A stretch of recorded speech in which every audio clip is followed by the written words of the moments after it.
Welcome everyone to this today's session with Circula, with our today's topic, making employees benefits remote and agile. My name is Johannes, and right next to me, at least virtually, are Gabriela and Nikolai, and I will be the moderator for the session. And I'd like to kick off with a few questions towards Gabriela and Nikolai. So Gabriela and Nikolai, who are you and what's your positions? Okay, so first of all, hi everyone. That's super nice to be here and to talk about this topic. My name is Gabriela. I'm the HR manager at Circula and recently joined actually, so it was October, so quite recent here. And my name is Nikolai. I'm the co-founder of Circula.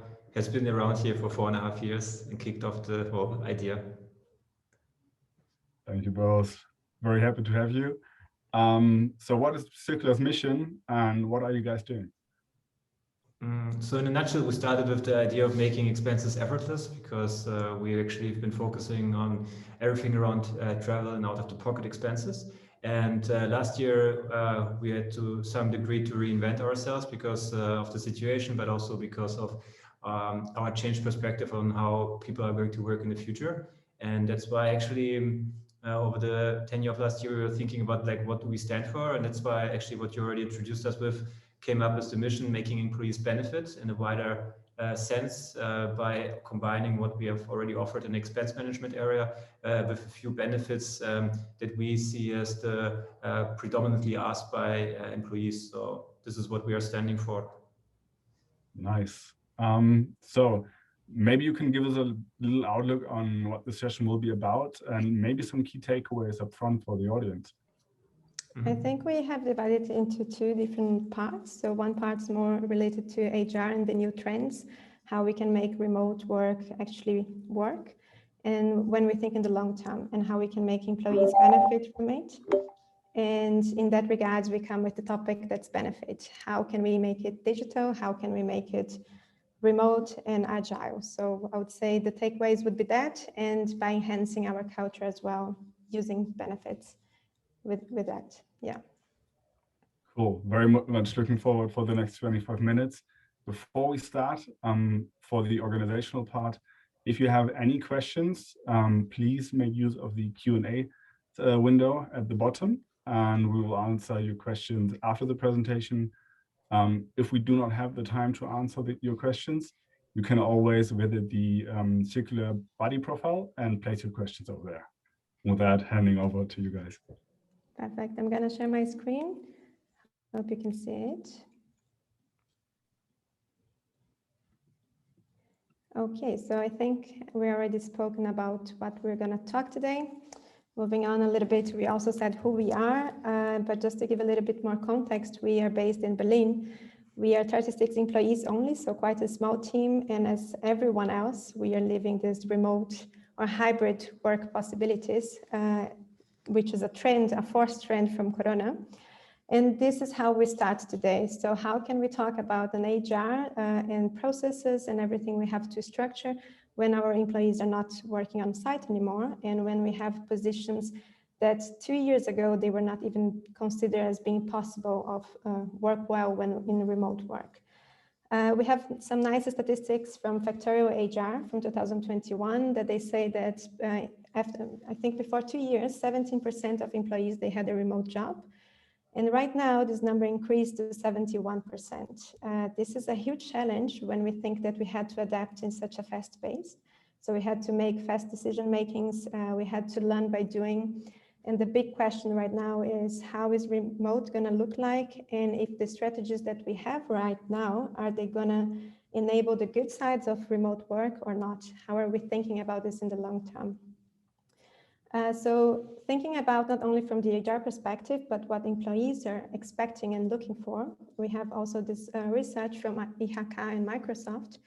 They say that 57% of employees, they do want to work from home, not only during Corona, but for the long term. Not 100% working from home, but having this hybrid work style. In the same kind of trend, we also have management and leadership thinking that at least 45% of them that they do believe this trend is permanent and we have to adapt to it. And this is quite interesting because before, if we would talk with HR like 3 years ago, people would say you can decide if you're going to have a team working remotely or working on site. But this hybrid form was not something really thought about, or not, we would not believe this would work. And now we're seeing it has to work, or at least we're developing into that direction as well. But when we talk about remote work and this hybrid form, we know that we have some blessings and some curses. And this is where we need to be a bit more strategic to really enjoy the good part of it.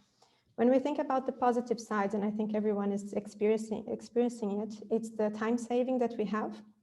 Statista did a research and they said that 1 in every 2 Germans, they lose at least 5 hours during the week just commuting to work, which is a lot. And if you come from bigger cities, like right now you're in Madrid, for example, it might be different.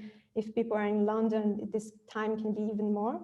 So this is something that we're saving time from people. They can use this the way they want. And if well used, and if we have the right structure for that, we can increase well-being and work-life balance, which is a huge topic at the moment as well.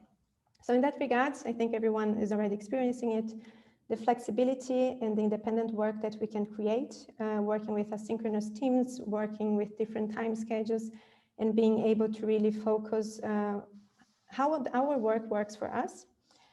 But if not well placed, then we have the curse of it. And this is where we really need to pay attention. So if we don't have a proper setting of how teams communicate, how we're going to understand performance, how we're going to provide learning and development to our teams, and also increase the benefits they have, we might create teams that are disconnected.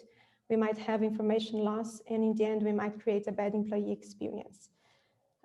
Forbes did also research and said that since 2020, one of the biggest challenge in HR is to recruit good talent and to keep the ones we have.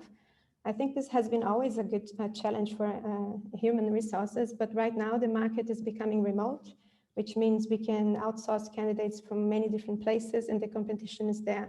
So we really need to watch out for a way of creating a good employee experience, and remote work as a trend, we have to really carefully think about it.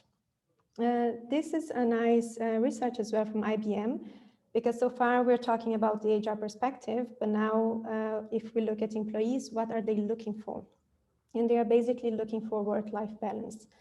Deloitte, they released these insights 2021, and they said that we actually need to go a little bit beyond work-life balance and talk about well-being, because we saw in the pandemic time that we cannot really divide life from work, and especially if you have kids at home, this is not something that's possible. And employees, they really want to find this in the workplace. That's also another fact, that's 1 in every 5 employees. In 2020, they changed jobs, and the same trend kept to 2021. 1 in every 4 employees, they are open to find new opportunities. And what they have in mind is then to go for a company that really cares about work-life balance and well-being, followed by career advancement, compensation and benefits. Again, super important in the 3rd place. We have also the learning and development opportunities and organizational stability, which I find quite curious, but this is what, according to IBM, people are expecting to find with their employment. And this is the question for us, how we as HR can promote a company culture that's going to look into well-being, that's going to promote compensation and benefits in a way that's interesting for these candidates, and in a way that we can foster this employee experience. So we don't lose, 1 in every 4 employees that we have to another competition, so a competitor. So I think this is the biggest challenge at the moment.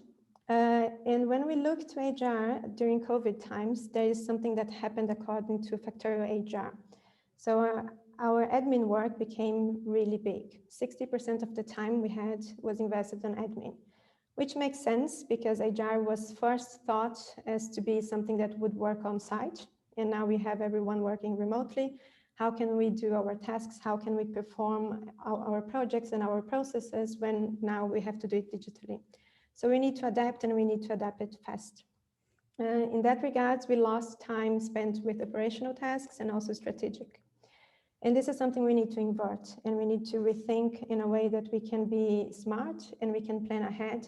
So the admin part of it still runs smoothly, because if it's not running smoothly, employees are going to notice, and this is also going to create a bad employee experience, which leads to people maybe leaving. So we have to be smart there, but we cannot be stuck on admin tasks.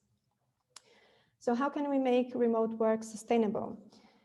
Also, again, according to Deloitte study, they said that we need to redesign basically how HR is done and how the work is perceived and how the work is designed. One thing is to find digital collaboration platforms. So if we have different platforms, if we have different programs and setups, they have to communicate to each other. So this communication has to be decentralized. This is one topic. Another thing is to allow people to really use their personal characteristics and get the work done the way they think this should be. Of course, having clarity of goals, clear communication, but giving also this individuality to people and also flexibility. Again, talking about this era where we have hybrid forms of work and also a little bit more of freedom.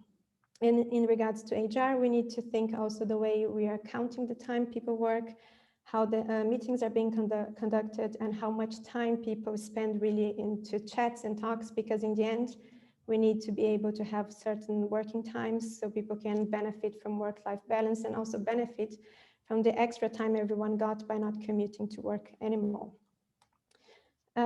So this would be like the future HR model, how this ideally would look like. And for this to happen, we need to outsource our activities. When in regards to administration, we need to create processes that can run automatic, that can be agile and automated. In that regard, we also do less mistakes in the HR perspective. And we assure that employee, at least this first employee experience when we talk about admin and the first onboarding process, is smooth and it's good.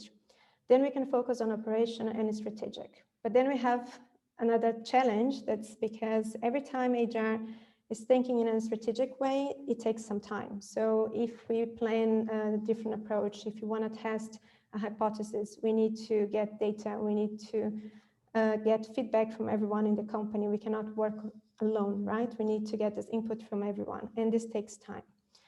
So this is a problem because sometimes we need to be agile when we need to create solutions that employees can perceive right away. And this is where benefits come.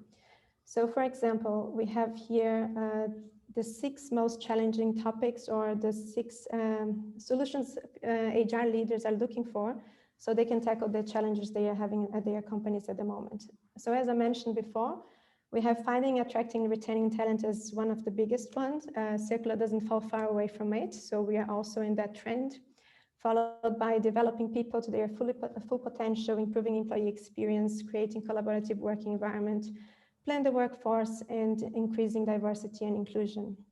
In our perspective, what's happening for Circula right now? We have 2 main goals, actually 3, is to find, attract, and retain talent, also improve employee experience, thinking about this long-term remote work, and creating more collaborative work environment. And how do we do that remotely or in the hybrid form? And this is where we started then to automate. So for us, of course, we're using our own solutions, so benefits first. But in regards to that, since we're focusing on communication, we are also automating the 360 evaluations and creating room for a bigger open culture of feedback, for example. In that regards, HR can set the structure, can help with aligning the goals and the vision of the company, but don't need to really be on the small details of it, so we can focus on other things to come. And in that regards, benefits is a great solution because it's something that employees are going to perceive right away. So they have the immediate impact of the decisions we take, and they can benefit from it, especially if you have a benefit that's considered the daily life of the employees and they can use it more than once. This is the case of Circula, of course, but also one point that Deloitte approached is when we talk about well-being and benefit packages, it has to include not only compensation, but something that goes beyond, and we think about physical health, emotional health, and we also give the freedom to employees to understand, okay, I feel valued by this benefit. And in the end, whatever we are offering to our employees can also enhance the culture and the values that we have, and buy HR some more time to deal with the strategic goals that we have in the future. And I think this would be a little bit from my side on how to build this perspective to a long-term remote work and hybrid forms of work. And Nikolai can now share a little bit his experience on that. That comes different, a little bit different from HR and comes a little bit more from experiences and talking to clients as well. Thank Gabriela. So we initially, like Gabriela mentioned, that there are two key aspects that were also found out by the research of Deloitte, which is a lot about the work-life balance that employees are seeking for, and also having the right compensation. And these were two aspects that we were actually also seeing when we talked to our clients, because as I mentioned in the beginning, when we introduced ourselves, we were initially coming from a very different area. We were coming actually more from the accounting, from the financial accounting point of view, because everything related to travel expenses, Reisekostenabrechnung. And when we started the product, we said ourselves, if we build something in this domain, we as end users want to have something which is easy and delightful to use. And what was quite interesting for us and what we experienced last year when we talked to many companies was that because of this switch from working in the office to working from home, things are becoming even more convoluted. So it becomes more and more tricky to distinguish whether you do work or whether you have private life, and actually frictions which arise from having software in place which is just outdated was quite prominent. So we've been talking to companies which have been using tools far older than Zoom in terms of the actual software, and you saw how frustrated the people actually have been. And for us, this was like one of the key pillars around which we actually as a company are building the employee experience internally, but also what we are like advising our customers to think of if they decide to go down new paths when it comes to adding services to the experience of their employees. The second aspect, I think this speaks for itself, is that I mean, we are sitting all here during this Personio conference because either you are customers of Personio or maybe you're considering. Like one thing that Gabriela said, everything around administrative work, it has to be done. It's like a hygiene factor, but the question is whether you can make this in a smarter way. And this was something that came out very dominantly when we talked to companies that have been, for example, last year operating with Excel spreadsheets, and for the first time in their company history decided to transform to a HCM, to a software where they can monitor, like track all their employees and do actually also the payroll. And like one thing that was quite interesting for us also to learn, and what we like want to give like our 2 cents on the topic, is that if you are here considering to widening the offering to your employees, introducing new workflows, or maybe really going through a transformation from a company but also an HR perspective, is that it's quite important to obviously set the goals that you want to see within your organization, and keeping like a broad picture in terms of where you want to go to. And I'm going to go into further details in a second, but like this idea of thinking actually like the big picture, understanding what are the key areas that you want to address. For example, maybe you have issues around the recruiting part or actually around retention, and then asking yourself, if you want to solve this holistically, what is the foundation upon which you actually want to build things. And then in the end, and this is, I mean, partly also, I would say now, becoming more like a commercial or pitching from our end, but the idea of thinking actually, if you want to solve the problems, and you might have an organization where people are not only sitting in Germany, but also outside of Germany, you might have to adopt also solutions which are more locally based. So for example, in our situation, we are solving a lot around tax compliance, and these are topics that are differently solved in Austria than in Italy. And it might be for you that you are going to run on Personio as your system of records for everything related to HR, but you will have to maybe adopt to a solution which is tailored to the Swiss market, because their legal requirements are just different. So if we go one step further, so what was quite important for us, basically, like when we started the product, on the next slide, to show a little bit of the horizon, or the perspective that we took when we actually were building the product, was that we were initially coming from everything related to traveling. And we decided consciously not to build actually a traveling solution, because we thought there are already players in the market like Contravo or Travel Perk that you maybe also know from Spain, which are doing a great job there. And there have been companies like Personio, which were solving the HR domain very, very strongly. So for us, it was actually important to understand also that we are just one mosaic in the bigger puzzle. And from an HR manager or decision maker point of view, you also have to envision actually like what's going to be the experience that you want to offer to your employees.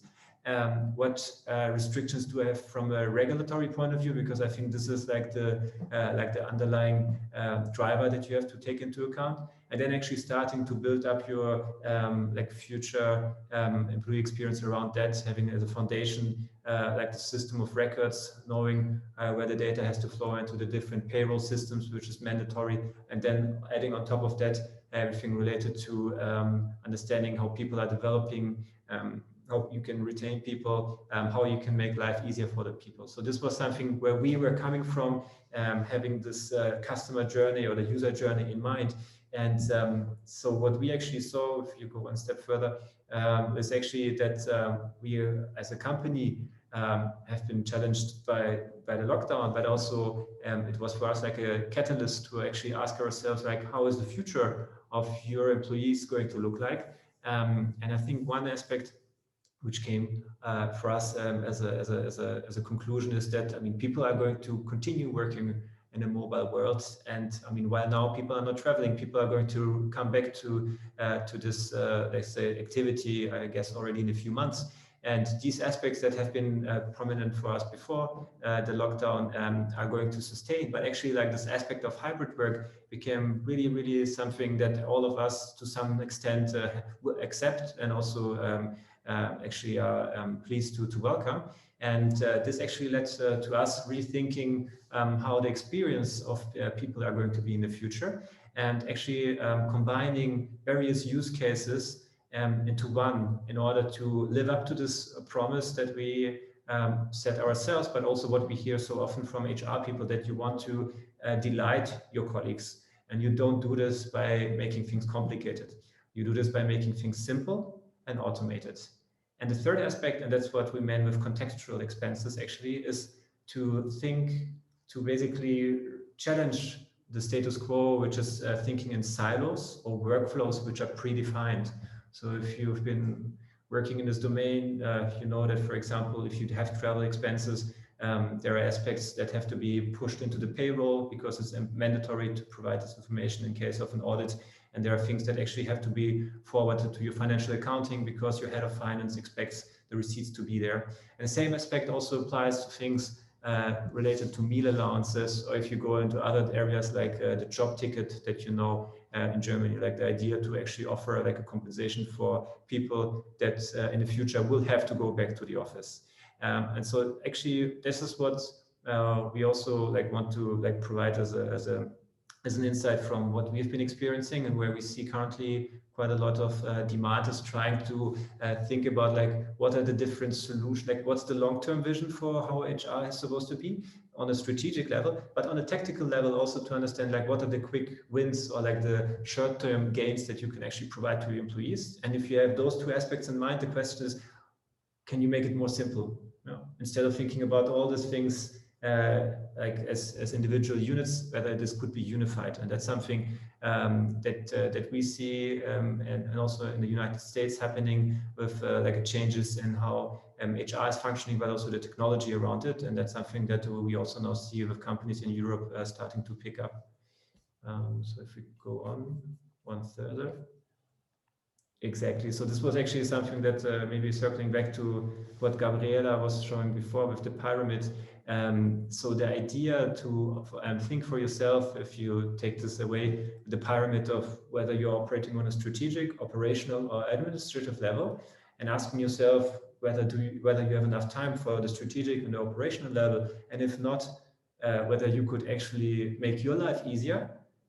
While at the same time introduce some short-term gains to your employees that will make their life better and actually going to pay into having a better work-life experience. So we pointed out here Personio and Dativ because if you combine those three solutions into one, actually it becomes really like an ecosystem or circulated experience, because you have the HR company like Personio software, which is taking care of everything around maintaining the data of your employees, that can then instantly pushed into our system, so you don't have to do anything manually in our system. And when people using our software, afterwards we have APIs directly to Dativ, so everything which has to go into payrolls when Lohn und Gehalt is instantly pushed. And by doing this, you actually introduced a great new employee experience to your employees when it comes to things around benefits, without actually increasing any work for yourself.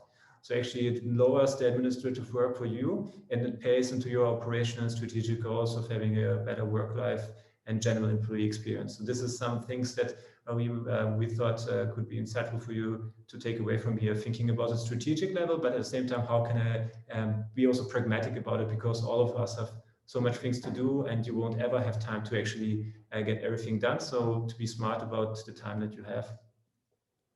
Yeah, and I think basically with this talk, this is pretty much the vision we want to pass, is that using benefits or thinking about how we're going to make HR process digital, we can also use this opportunity to enhance our culture and our values. We can also promote autonomy and flexibility to our employees that we have. And also in the way work is conducted, maybe giving even more time and space for job crafting and initiatives that come from employees themselves. But one thing that has to be done is, like every solution that we create and everything that we start has to be easy to use and easy to work with, because in the end we want to gain more time, not dealing 100% with admin work, but having a sustainable ecosystem that allows us to think further and to really put energy on the strategic part where we can really see the value gains in the future. I think this would be it. Thank you so much. I don't know if we passed the time or not. Maybe we're on time. Perfectly on time. So far, we don't have any questions. So therefore, from my side as well, thank you very much, Nikolai and Gabriela. I especially like the idea of simplicity. So if you guys have any other questions related to this talk or any other topic related, please feel free to contact Nikolai or Gabriela, either directly on their body profile, or feel also free to connect us on LinkedIn and approach us directly. Perfect. Thank you so much then. All right. Thank you very much, and bye-bye.